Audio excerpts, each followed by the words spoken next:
When the hegemony ships first appeared in Earth's orbit, they came not with weapons charged, but with messages of peace and prosperity. Their massive vessels, organic in design with sweeping curves that seemed to defy physics, cast shadows over Earth's major cities as humanity experienced its first contact with an advanced alien civilization. Director Maya Chen of the United Earth Defense Force stood in the New Geneva Command Center, studying the holographic projections of the alien vessels. At 45, she had spent her career preparing for this moment, though the reality before her defied all predictions. The ships weren't just advanced. They were works of art, their biomechanical architecture suggesting technological capabilities far beyond human understanding. They're requesting a meeting with the World Council, her deputy director, James Rodriguez, reported. Their message emphasizes peaceful exchange and technological sharing. Maya's eyes narrowed as she analyzed the sensor data streaming across her displays. Something about the hegemony's approach felt too perfect, too carefully orchestrated. 20 years of strategic planning had taught her that perfection often masked deception. "What do our deep space sensors show?" she asked, her voice steady despite the historical weight of the moment. "Nothing unusual, Director," Rodriguez replied. "Just the 7 ships in orbit." Maya nodded slowly, but her instincts screamed warning. The hegemony had chosen to arrive just as humanity was making its first tentative steps into FTL technology. The timing was too convenient. The World Council convened within hours. Maya watched from her position as security advisor as the hegemony's representatives materialized in the chamber. Their forms were ethereal, tall, luminescent beings with flowing robes that seemed to shimmer between dimensions. Their spokesperson, who called himself Ambassador Nexus, spoke with a voice that seemed to resonate directly in one's mind.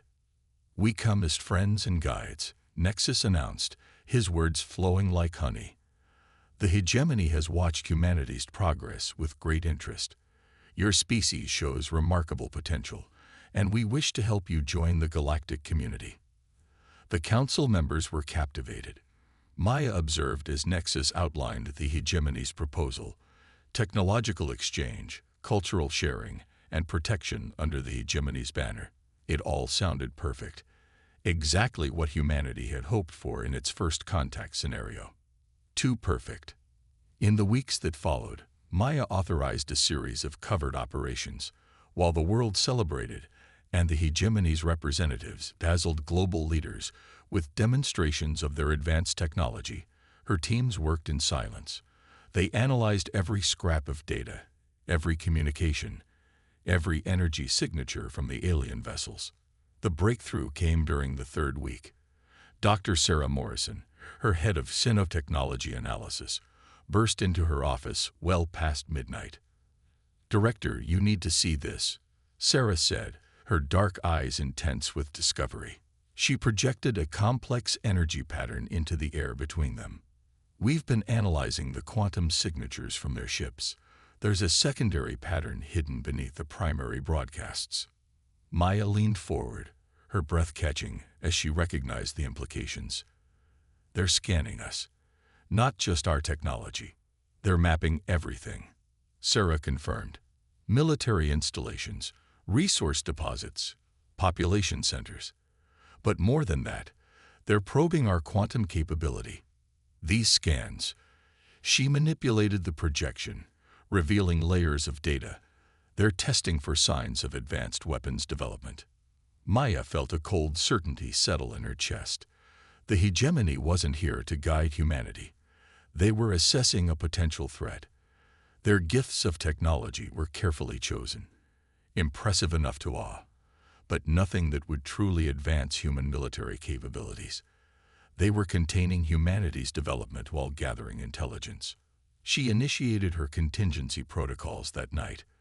While the world's leaders continued to embrace the hegemony's overtures, Maya's organization began its own shadow campaign. They would play the role the hegemony expected, the grateful, primitive species in awe of their benefactors. But beneath that facade, they would prepare. How long until the Helios project is ready? she asked Rodriguez during a secure briefing. 6 months at current pace, he replied. But if the hegemony scans detect it, they won't, Maya assured him. Because we're going to give them exactly what they expect to see. Let them think their deception is working. Let them believe we're the primitive species they want us to be. She stood at her office window, watching the alien ships glitter against the night sky. The hegemony had made a critical mistake. They had underestimated humanity's capacity for deception, for seeing through their own. They thought humans were simply another young species to be manipulated and controlled. They would learn differently, but not yet. For now, Maya would ensure that humanity played its role perfectly while preparing for the moment when the hegemony's true intentions were revealed. The ancient alliance would discover that humans weren't just clever enough to recognize a trap. They were patient enough to set one of their own. Deep beneath the Martian surface, in chambers shielded from even the most sophisticated quantum scanning technology, humanity's true technological revolution took shape. Dr. Sarah Morrison stood before a massive view screen, watching as automated construction units assembled the framework of humanity's first true warship. The vessel's hull incorporated crystalline lattices that could bend both light and gravity, technology that the hegemony believed was centuries beyond human capability. Status report. Maya Chen's hologram appeared beside her, the quantum-encrypted transmission cutting through the interference that kept this facility hidden from prying eyes. The Artemis is ahead of schedule, Sarah reported, gesturing to the construction feeds. We've successfully integrated the phase shift drive into the power grid. The hegemony's own scanning technology gave us the final pieces we needed. They didn't realize we could reverse engineer their basic systems to achieve something they thought impossible. Maya's hologram nodded with satisfaction. In the 6 months since first contact, humanity had maintained its carefully crafted image of technological inferiority, while secretly advancing by decades. The hegemony's gifts of basic technology had been a treasure trove of information for Earth scientists, who discovered principles that led to developments far beyond what their alien observers intended. And the defense grid? Maya asked. Sarah switched the display to show a network of satellites in seemingly random orbits around Earth and Mars. To the hegemony scans, they appeared to be primitive communication relays and weather monitoring stations. In reality, each housed quantum-linked weapon systems that could coordinate instantaneous strikes across the solar system. Online but dormant, Sarah confirmed. The quantum camouflage is holding. They see exactly what we want them to see. The deception went far deeper than hidden technology. Earth's apparent political structure, the World Council that eagerly embraced hegemony guidance, was itself an elaborate facade. Real power had shifted to a shadow network of military and scientific installations scattered throughout the solar system, all connected by untraceable quantum communications. At that moment, James Rodriguez's encrypted signal joined the conference. Corrector, we've decoded more of their secure transmissions. The hegemony is growing concerned about spikes in human industrial activity, but they're interpreting it exactly as we planned, as primitive attempts to replicate their basic technology. Maya's expression remained neutral, but Sarah caught the slight gleam of satisfaction in her eyes. How many ships have they positioned in the outer system? 37 now, James reported. But they're maintaining their cover story of a protective fleet to guard Earth against potential threats. Their tactical positions tell a different story. They're setting up a quarantine net. The pieces were falling into place. The hegemony's true nature was revealing itself through 1,000 small tells, the positioning of their ships, the focus of their scans, the carefully measured gifts of technology that seemed designed to guide humanity down a predetermined path of development. Sarah turned to a secondary display, showing the quantum signature analysis of hegemony communications. They're getting impatient. The frequency of their coded transmissions has increased by 40% in the last week. They're planning something. Good, Maya said quietly. Let them think they're in control. How many of our ships can we have ready when they make their move? 12, Sarah answered. not counting the Artemis. The automated facilities in the Kuiper Belt are producing faster than we expected. The quantum-enhanced manufacturing processes. She trailed off as new data flashed across her screens. Director, we're detecting a surge in hegemony fleet movements. 3 more of their capital ships just arrived through their FTL corridors. Maya's hologram straightened, her expression hardening. They're accelerating their timeline. James, implement Protocol Omega. Sarah, bring the defense grid to standby status. But keep it dark. Let them think they're catching us unprepared. The orders went out through quantum-encrypted channels, invisible to the hegemony surveillance.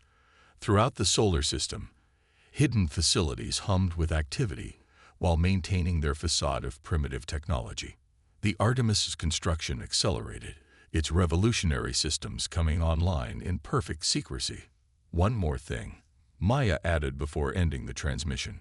Accelerate the Prometheus protocol. I want it ready when they make their move. Sarah's eyes widened.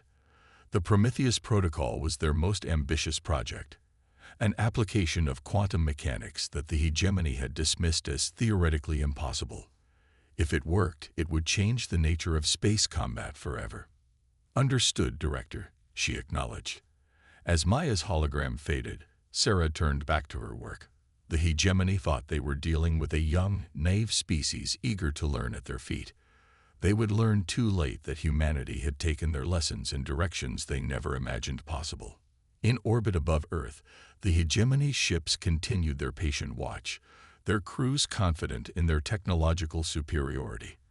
They had no way of knowing that every scan they performed, every piece of technology they revealed, only helped humanity prepare for the coming confrontation. The trap was set, but not the one the hegemony thought they were creating. The hegemony's message arrived without warning, broadcasting simultaneously to every communication device on Earth. Ambassador Nexus's ethereal form materialized in the World Council chamber, but this time the soothing resonance was gone from his voice, replaced by cold authority. Humans of Earth, he began, his luminescent form pulsing with barely contained disdain. Your period of evaluation has concluded. The hegemony has determined that your species represents an unacceptable risk to galactic stability. Your technological development must be contained. Maya Chen washed from her command center beneath the Martian surface as the ambassador's true nature emerged. Around her, her staff maintained absolute discipline, though she could sense their tension. Everything they had prepared for was about to unfold. Your species advances too rapidly, thinks too unpredictably. Nexus continued. You take our gifts of technology and attempt to weaponize them. This cannot be permitted. You will submit to direct hegemony control. Your industrial capacity will be limited. Your space travel restricted. Your military forces disbanded. The World Council erupted in protests, playing their roles perfectly. Maya allowed herself a small smile. The Council's apparent outrage would only reinforce the hegemony's belief in their own superiority. This is not a negotiation, Nexus declared. You have 12 Earth hours to begin compliance. After that, we will enforce these measures with or without your cooperation. Resistance would be unfortunate. As the transmission ended, Maya's quantum-encrypted communications lit up with signals from her real command structure. James Rodriguez's hologram appeared first, followed by Sarah Morrison's. They're moving their fleet into attack positions, James reported. 42 capital ships now, with support vessels. They're not even trying to hide their tactical deployments anymore. Of course not, Maya replied. They think we're too primitive to understand the threat. She turned to Sarah. Status of our forces. All systems ready, Sarah confirmed. The defense grid is powered but maintaining quantum camouflage. The Artemis is fully operational, and our other ships are in position. The Prometheus protocol, she paused, checking her data, is ready for deployment. Maya nodded, her mind racing through scenarios they had gamed out countless times. What's the hegemony's fleet doing now?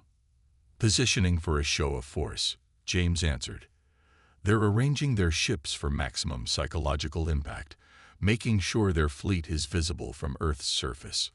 They want to intimidate us into submission.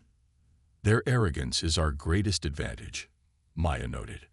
They still think we're the same primitive species they first contacted. Have they detected any of our preparations? Negative, Sarah reported with quiet pride. Our quantum camouflage is holding. They're seeing exactly what we want them to see, a panicked primitive civilization scrambling to understand their predicament. Maya stepped to the central holographic display, studying the positions of the hegemony fleet. Their formation was impressive, designed to prevent any escape from the solar system while maintaining overwhelming firepower directed at Earth. It was a perfect strategy against the primitive civilization they thought they were facing. Send the coded signal to all our forces, Maya ordered. Operation Revelation begins in 10 hours. Let's give them time to settle into their superiority. James, maintain our facade of diplomatic panic. Have the World Council send desperate messages begging for more time. And the Prometheus Protocol? Sarah asked. Hold it in reserve. Let them commit their forces first. Maya's expression hardened. They came here expecting to find an infant species they could dominate. It's time they learned why humanity survived every crisis it has ever faced. Throughout the solar system, humanity's hidden forces waited in perfect silence. The Artemis, cloaked in technologies the hegemony thought impossible, maintained its position behind Mars. The defense grid satellites continued their seemingly random orbits, their true nature concealed by quantum mechanics that the hegemony had dismissed as theoretical. In orbit, the hegemony fleet commanders exchanged confident communications. Their scans showed exactly what they expected: primitive human military forces scrambling in confusion, outdated weapons being prepared in a futile gesture of defiance. They saw the panicked movements of ships trying to evacuate Earth's leaders, the desperate attempts to disperse military assets. None of them noticed that every human action was carefully choreographed, every movement designed to reinforce their presumptions. They didn't realize that humanity's real forces were invisible to their most advanced sensors, waiting for the perfect moment to reveal themselves. As the deadline approached, Maya sent one final encrypted message to all her commanders. Remember, let them fire first. Let them commit to their attack. When they do, they'll learn that humanity doesn't submit to ultimatums. We break them. The next few hours would reshape the galaxy's understanding of humanity forever. But first, the hegemony would have to learn a lesson about the danger of underestimating a species that had survived and thrived through countless existential challenges. Earth's response to their ultimatum was about to become a legend in galactic history. The hegemony's patience ended precisely at the 12-hour mark. Their fleet's energy signatures flared as weapon systems powered up, their massive ships moving into final attack positions around Earth. Ambassador Nexus's final message was brief. You have chosen to resist. Now witness the consequence of defiance. In her command center, Maya Chen watched the hegemony ships light up her tactical display. All forces, maintain stealth protocols. Let them commit fully to their attack. The first shots from the hegemony fleet were deliberately measured, precision strikes against what they believed were Earth's primary military installations. Their energy weapons lanced down from orbit, striking empty bases and abandoned facilities. In orbit, their ships moved to intercept the seemingly panicked human vessels attempting to flee Earth. They're fully committed, James Rodriguez reported, his hologram steady beside Maya. All their capital ships are engaged in attack operations. Maya's eyes narrowed as she studied the tactical display. Send the signal. Throughout the solar system, humanity's true forces awakened. The defense grid satellites dropped their quantum camouflage, their advanced weapon systems powering up in perfect synchronization. Behind Mars, the Artemis and its escort fleet shimmered into visibility, their crystalline hulls catching the sunlight. On the hegemony command ships, alarms blared as their sensors suddenly detected hundreds of new contacts appearing seemingly from nowhere. Before they could react, The defense grid opened fire. Quantum-linked weapons struck simultaneously across space, their coordinated attack overwhelming the hegemony's supposedly superior shields. Multiple direct hits, Sarah Morrison reported, her voice tight with controlled excitement. Their shield technology can't adapt fast enough to our targeting algorithms. The hegemony fleet scrambled to respond, their formation breaking apart as they tried to deal with threats appearing from every direction. Their commanders had prepared for a simple subjugation of a primitive species. Instead, they found themselves surrounded by technology that matched or exceeded their own. The Artemis led the charge from behind Mars, its phase shift drive allowing it to seemingly teleport through space. The massive ship appeared in the midst of the hegemony formation, its crystalline weapons firing with devastating precision. Its escort fleet moved with impossible coordination, their quantum-linked systems allowing them to act as a single organism. The hegemony fleet is attempting to regroup, James reported. They're calling for reinforcements through their FTL corridors. Maya nodded, having anticipated this. Perfect. Sarah, implement the Prometheus protocol. Throughout the battle space, hidden quantum devices activated. The hegemony's FTL corridors suddenly collapse, their carefully calculated spatial coordinates shifting unpredictably. Their calls for reinforcement died in waves of quantum static. By the eternal void, a hegemony commander's transmission broke through the chaos. What are you? We are humanity, Maya responded, allowing her transmission to reach all hegemony ships. We are what you made us. Every piece of technology you showed us, every scan you performed, every bit of data you revealed, we learned from it all. You thought you were containing us. Instead, you gave us the tools to surpass you. The battle continued for several hours, but its outcome was never in doubt. The hegemony fleet, cut off from reinforcement and faced with technology they thought impossible, fought with increasingly desperate tactics. Their ships, designed for overwhelming primitive resistance, found themselves outmaneuvered and outgunned by vessels that could predict and counter their every move. The Artemis proved the decisive factor. Its crystalline hull, incorporating principles that the hegemony had dismissed as theoretical, allowed it to absorb and redirect energy weapons. Its quantum weapons struck with precision that bordered on precognition, disabling rather than destroying the hegemony vessels. They're standing down, James reported as the last hegemony capital ship powered down its weapons. Fleet-wide surrender signals. Maya allowed herself a small smile. Signal the Artemis to begin recovery operations. I want their crews treated with respect. They're about to become students rather than teachers. As her forces secured the hegemony fleet, Maya composed a message to be broadcast across all known galactic frequencies.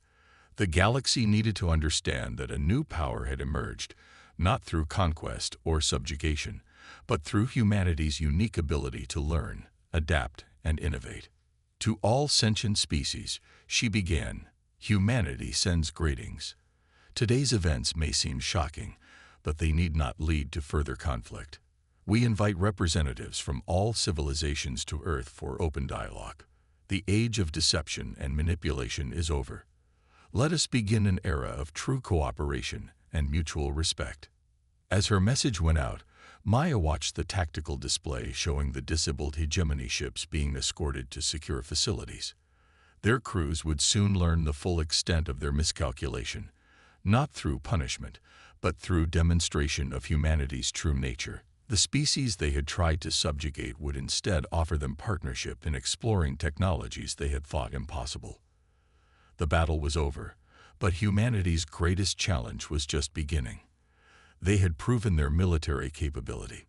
Now they would prove something far more important, their capacity for turning enemies into allies through understanding and innovation rather than force. 6 months after the Battle of Earth, the Grand Conference Chamber atop New Geneva's Unity Tower hosted representatives from over 300 galactic civilizations. Maya Chen stood at the speaker's podium, looking out over an assembly that would have been impossible less than a year ago. Former hegemony leaders sat alongside independent species, all gathered to witness the formation of a new galactic covenant. The old order failed. Maya began, her voice carrying to all corners of the chamber, not because of malice, but because of presumption. The hegemony believed they could control the natural development of species through manipulation and force. They forgot that true strength comes from diversity, from the exchange of ideas and perspectives. In the front row, Ambassador Nexus, now serving as a liaison between former hegemony worlds and Earth, nodded slowly. His crystalline form no longer pulsed with superiority, but with a newfound respect. Behind him sat Sarah Morrison and James Rodriguez, who had become key figures in the unprecedented technological exchange program that followed the battle. Humanity's victory was not just about superior technology or tactical advantage, Maya continued. It was proof that progress cannot be contained or controlled. Every species has the potential to contribute unique insights and innovations to our shared future. The evidence of this philosophy was visible throughout Earth's solar system. The hegemony's captured fleet had been transformed into a joint research armada, with mixed crews of humans and aliens working together to explore the principles that humanity had discovered. The Artemis, once a secret weapon, now served as a teaching vessel where multiple species learned to push the boundaries of known physics. Today, we propose a new framework for galactic cooperation, Maya announced. The Stellar Concordat will replace the old hegemony system. Unlike its predecessor, it will not dictate the path of development for its members. Instead, it will facilitate the free exchange of knowledge, while protecting the right of all species to develop according to their own nature. The chamber's holographic displays showed the proposed structure, a network of collaborative research centers, open diplomatic channels, and mutual defense agreements. But unlike the hegemony's rigid hierarchy, this system was designed to be flexible, allowing for the natural evolution of relationships between species. Our victory showed us humanity's potential. Sarah Morrison addressed the assembly. But more importantly, it showed us what we could learn from those who sought to suppress us. The quantum principles we discovered came from studying hegemony technology. We took their gifts in directions they never imagined, yes, but we built upon their foundation. The technological exhibitions following the battle had shocked the galaxy. Humanity demonstrated applications of quantum mechanics that the hegemony had dismissed as impossible. The phase shift drive, quantum-linked weapons, and crystalline hull technology were just the beginning. Every week brought new breakthroughs as human innovation combined with alien expertise. The Prometheus Protocol, James Rodriguez explained to the assembled delegates, was not just a weapon to cut off reinforcements. It was proof that space itself could be manipulated in ways we never thought possible. Imagine using this technology not for war, but for exploration, for connecting distant worlds, for solving the challenges that face all our species. Throughout the solar system, the signs of this new cooperation were already visible. The orbital shipyards around Mars now hosted vessels of various designs, each incorporating innovations from multiple species. The defense grid satellites had been repurposed into a network of quantum communication relays, allowing instant communication across vast distances. But our greatest achievement, Maya continued, has been in healing the wounds of conflict. Former hegemony worlds have not been punished or subjugated. Instead, they have become our partners in building this new future. Their experience and wisdom, combined with humanity's innovation, have already produced advances that benefit all. The assembly stirred as she activated a final holographic display, a map of known space overlaid with pulsing lines of potential and possibility. This is our proposal for the next century of galactic development. Not a rigid plan to be enforced, but a framework for cooperation. Each species will be free to develop its own path while contributing to our shared knowledge. The vote that followed was unprecedented in galactic history. Unanimous approval from all assembled species. As the chambers erupted in celebration, Maya shared a quiet moment with her core team. "Did you ever imagine this when we were preparing our defenses?" Sarah asked, watching the intermingling of species that had been enemies just months before. "Not quite like this," Maya admitted. We prepared for war, but achieved something far greater, a true partnership of equals. As the celebration continued, news arrived from the quantum research facilities on Mars. A joint team of human and former hegemony scientists had achieved a breakthrough in stable wormhole creation. It was a perfect symbol of the new order. What was impossible for any one species became achievable through cooperation. The galaxy was entering a new age, one where advancement would come not through dominance, but through the combined efforts of all sentient beings. Humanity had not just survived its trial by fire, it had transformed it into an opportunity for universal progress. The species that the hegemony had tried to contain had instead broken down the barriers between civilizations, proving that the true path to the stars lay in unity rather than control.